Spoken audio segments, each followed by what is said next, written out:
আপনি এত দামি সুন্দর টাইলসওয়ালা আজিম উসান মসজিদে নামাজ পড়তেছেন, আপনি আজকে ঈদের দিন কি দামি ড্রেস পরে ঈদের জামাতে যাচ্ছেন, আপনি আজকে কোরবানির দিন কত সুন্দর পশু দিয়ে কোরবানি করতেছেন, এগুলো এইতটুকু আনতে, এত গোছালো করতে, এত সিস্টেম করতে, এত সিরিয়াল মেনটেন করতে, এত ইজি করে দেওয়ার জন্য বদরি সাহাবারা রোজা রেখে পেটে পাথর বেঁধে যুদ্ধ করেছেন। আপনি কি জানেন ওই বদরি সাহাবারা খেজুর গাছের ঢাল দিয়ে যুদ্ধ করেছে, তলোয়ার ছিল না।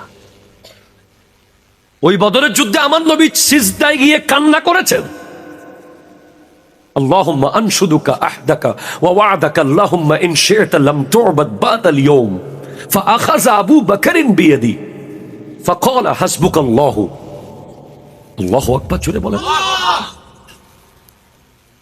হায় হায় হায়, বিরহমাতিকা আস্তাগিস ইয়া হাইয়্যু ইয়া কাইয়্যুম। আপনি কি বুঝতে পারেন হযরত মূসা আলাইহিস সালামের উম্মতরা বলেছিল ইযহাব আনতা ওয়া রাব্বুকা ফাকাতিলা ইন্না হাহুনা কাঈদুন, আপনি আপনার রবকে নিয়ে যুদ্ধ করেন ফেরাউনের সাথে, আমরা এখানে বসে আছি। মূসার উম্মত যায় নাই। এই কথা আমার নবীর মনে পড়েছে, আজকে কোনো আমার উম্মত আমার সাথে এটা করে কিনা। আমার নবীর চিন্তায় পড়ে সিজদায় পড়ে কান্না করছেন, আল্লাহ আজকে তুমি তোমার ওয়াদা পালন করো, আজকে যদি আমরা না জিতি তাহলে তোমাকে সিজদা করার জন্য পৃথিবীতে আর একটা মানুষও থাকবে না।